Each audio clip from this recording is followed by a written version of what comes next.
मेरे papa mummy की बहुत गरीब स्थिति थी, उसके कारण मेरा स्कूल छूट गया था। पढ़ाई छोड़ने का कारण मेरी कम उम्र में शादी होना था और इसके कारण मेरे पढ़ाई का सपना अधूरा रह गया। मेरा 10वीं की पढ़ाई करने का सपना अधूरा रह गया था, इसी कारण से मैं सेकंड चांस में जुड़ी।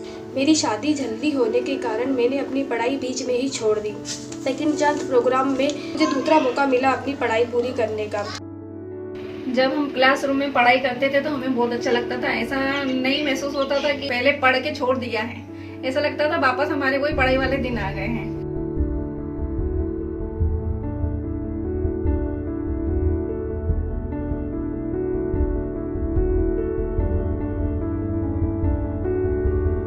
और हमने करके बताया और कक्षा 10वीं में पास होके बताएं।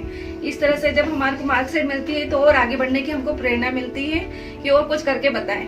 जब मुझे पता चला कि मैं पास हो गई हूँ, मुझे बहुत खुशी हुई और मुझे ऐसा लगा कि एक औरत होकर मैं पढ़ाई नहीं कर सकती थी, ये सोच थी मेरी, लेकिन वो सोच मेरी बदल गई कि एक औरत होकर मैं घर का काम भी कर सकती हूँ, पढ़ाई भी कर सकती हूँ और जॉब भी कर सकती हूँ। 10वीं पास करने के बाद में मैंने अब खुद का स्वरोजगार शुरू करा है। मेरी कटलरी की दुकान है साड़ी की, मैं उसे बेच के अपना घर चलाती हूँ। मेरे 2 बच्चे हैं और वो दोनों पढ़ने जाते हैं तो मैं उनको भी पढ़ाती हूँ। जो 10वीं पास नहीं कर सके उनके लिए मैं यही कहूँगी कि सेकंड चांस प्रोग्राम उनके लिए बहुत ही सुनहरा अवसर है। वो भी यहाँ पे पढ़ाई अपनी शुरू कर सकती है और जीवन में कुछ करना है तो 10वीं तक पढ़ाई करना जरूरी है।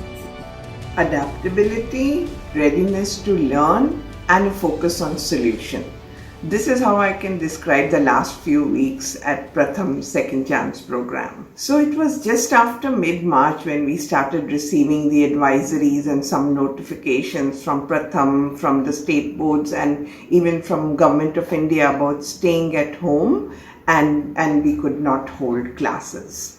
It was that time that the team unanimously decided across all the states that it was critical to be in touch. I mean, they just didn't want them to feel that their second chance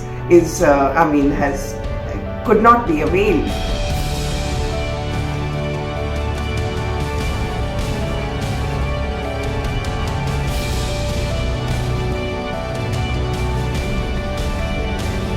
thank you प्रथम second chance.